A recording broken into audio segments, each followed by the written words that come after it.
Hello everyone, welcome to the Calm Learner.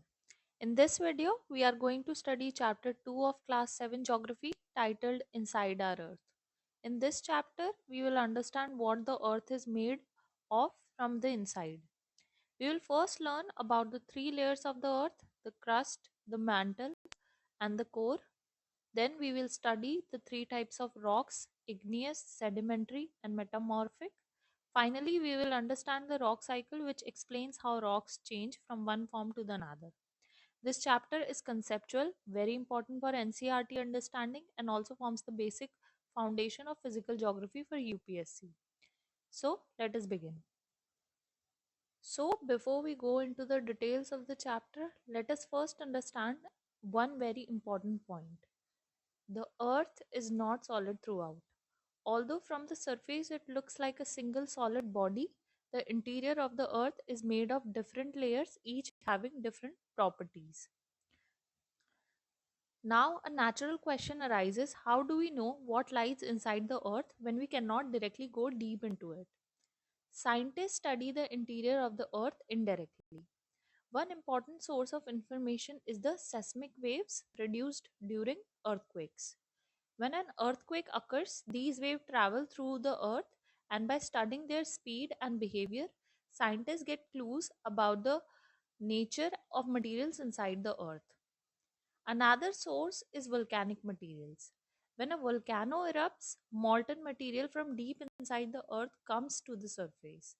By studying these materials, scientists get an idea about the composition of the earth's interior. Now, understanding the interior of the earth is not just theoretical.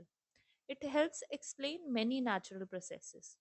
For example, it helps us understand how different landforms are formed, such as mountains, plateaus, and plains.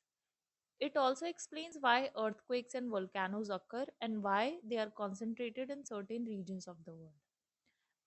Because of this, the study of Earth's interior is very important in geography, and it forms the foundation for topics like earthquakes, volcanoes, and plate tectonics, which are highly relevant for UPSC geography. With this basic understanding, let us now move ahead and study the layers of the Earth. Now, let us understand the interior of the Earth. The Earth has three main layers. These layers are arranged one below the other from the surface to the center of the Earth. The outermost layer is called the crust. Below the crust lies the mantle, and at the center of the earth is the core. So the three main layers of the earth are crust, mantle, and core. Now, if you look at the diagram on the slide, you can clearly see these three layers arranged from outside towards the center. These layers are not the same. They differ from each other in several ways. First, they differ in composition, which means the type of material present in each layer is different. Second, they differ in density. As we go deep inside the earth, the material becomes heavier and denser. And third, they differ in temperature. The temperature increases as we move from the crust towards the core. Because of these differences in composition, density, and temperature, each layer behaves differently and plays an important role in shaping the earth. In the next slides, we will study each layer: crust, mantle, and core in detail one by one. Now let us begin with the first layer of the earth, that is the crust. The crust is the outermost layer of the earth. It is also thinnest of all layers. The thickness of crust is not same everywhere. The continental crust is about 35 kilometers thick, whereas the oceanic crust is much thinner with a thickness of about only 5 kilometers. The crust is mainly made up of rocks and minerals. It is the layer that contains land, soil, oceans, and all forms of life. In simple words, this is only layer of the earth where living organisms can exist. Now, an important fact related to the crust is its composition. The continental crust is rich in silica and alumina and is therefore called Sial. On the other hand, the oceanic crust is rich in silica and magnesium and is called sema. Because the crust is thin and fragile, it is also the layer where earthquakes occur and where major surface features are found. Now let us move to the second layer of the earth, which is called the mantle. So the mantle lies just below the crust and extends deep inside the earth. It is the thickest layer of the earth with a thickness of about 2,900 kilometers. The mantle is made of semi-molten material which is known as magma. This semi-molten region, especially in the upper part of the mantle, is called the asthenosphere. Because the mantle contains magma, it plays a very important role in volcanic activity. The magma that comes out during volcanic eruptions actually originates from the mantle. The mantle is also divided into two parts, the upper mantle and the lower mantle.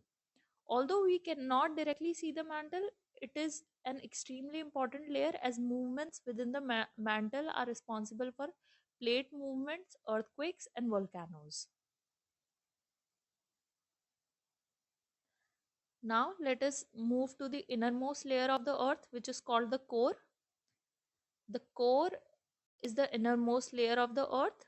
It lies below the mantle and forms the central part of the earth.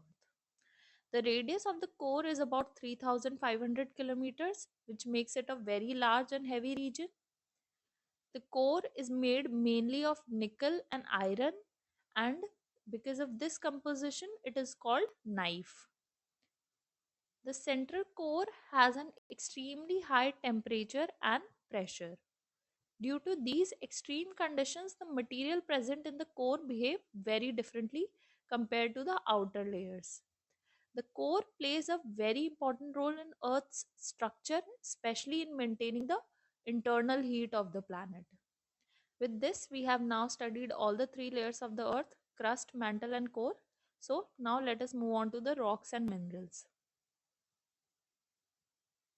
Now, let us understand what rocks are. Rocks are natural masses of mineral matter found on the Earth's surface. They are formed naturally and are not made by humans. Rocks together form the Earth's crust. In fact, the entire crust is made up of different types of rocks. Because of this, rocks are called basic building blocks of the Earth. All landforms that we see around us, such as mountains, plateaus, and plains, are made of rocks. Rocks can be in different colors, size, and texture. Some rocks are hard, some are soft, and some are smooth, while others are rough. This variation in rocks is due to different ways in which they are formed.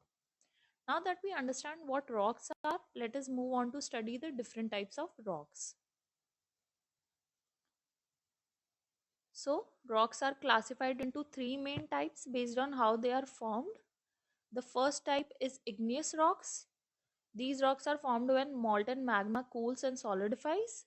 The second type is sedimentary rocks. These rocks are formed from sediments, which are small rock fragments. The third type is metamorphic rocks. These rocks are formed when igneous or sedimentary rocks are subjected to heat and pressure, which causes them to change their form. So, to summarize, rocks are classified into igneous rocks, sedimentary rocks, and metamorphic rocks. In the next slides, we will study each type of rock in detail. Now, let us study the first type of rocks, which are called igneous rocks. Igneous rocks are formed by the solidification of magma or lava. When a molten magma cools down and becomes solid, igneous rocks are formed. Since these rocks are first rocks to be formed on the earth, they are also called primary rocks. There are two types of igneous rocks based on where the magma cools. The first type is extrusive igneous rocks. These rocks are formed when lava comes out on the earth's surface and cools very quickly. Because the cooling is rapid, these rocks have fine grained structure. A common example of extrusive igneous rock is basalt. The Deccan Plateau in India is made up of basalt rocks. The second type is intrusive igneous rocks. These rocks are formed when magma cools slowly inside the earth. Since the cooling process is slow, the rocks formed have large grains.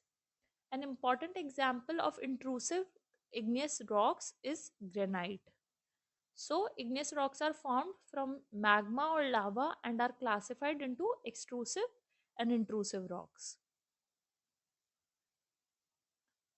Now, let us study the second type of rocks, which are called the sedimentary rocks.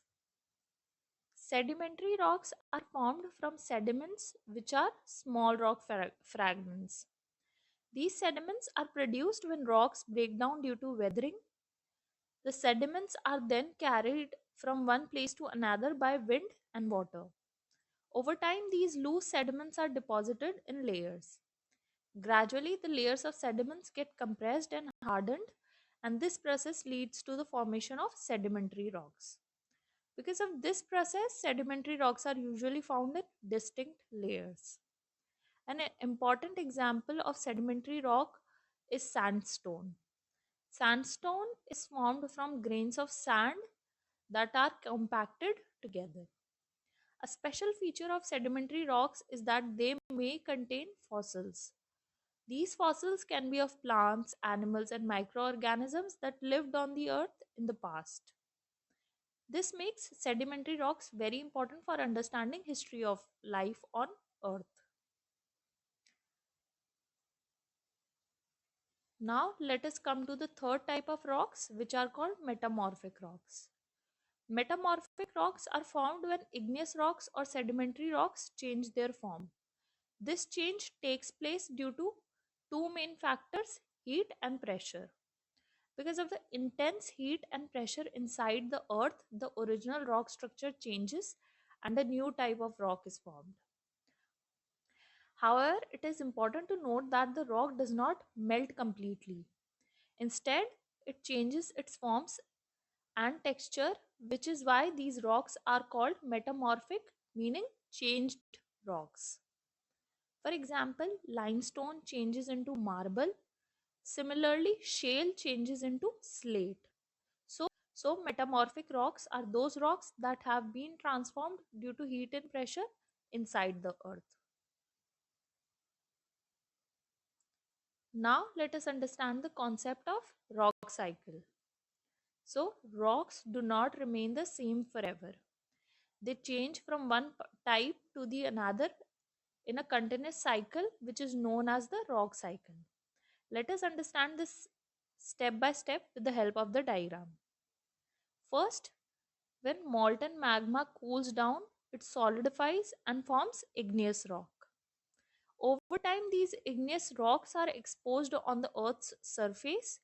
Due to weathering and erosion, they break down into small particles called sediments. These sediments are then transported and deposited. With compaction and cementation, they form sedimentary rocks. When sedimentary rocks or igneous rocks go deep inside the earth, they are subjected to intense heat and pressure. Because of this, they change into metamorphic rocks.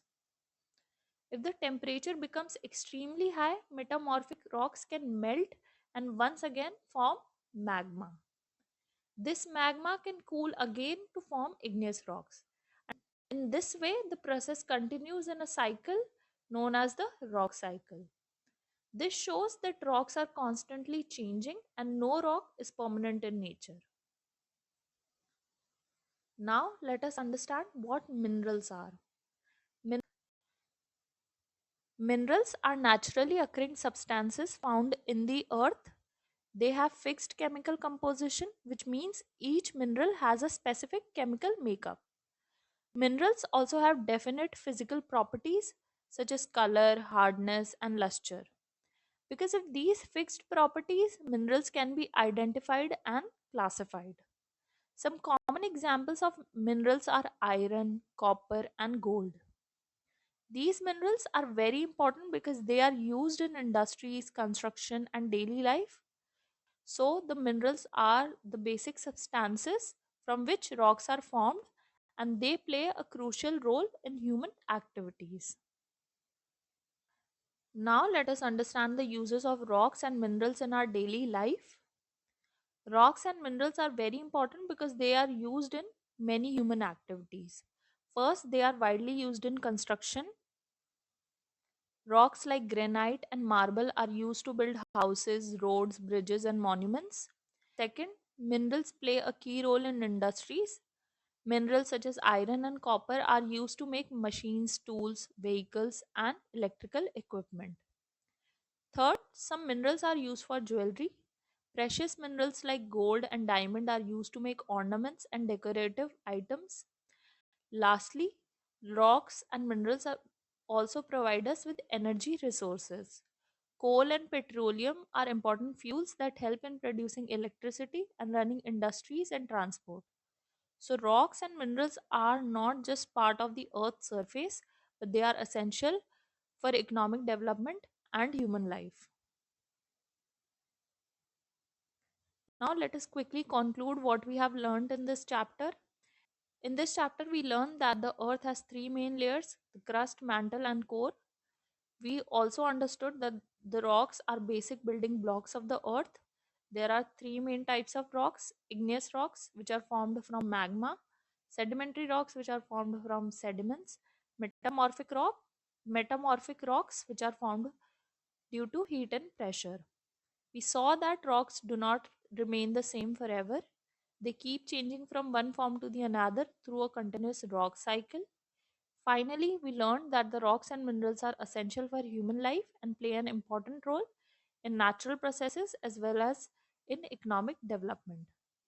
With this, we complete this chapter inside our Earth. In the next video, we will continue with the next chapter. If you found this explanation helpful, don't forget to like the video, share it with your friends, and subscribe to the channel for more NCERT and UPSC oriented geography content. Thanks for watching.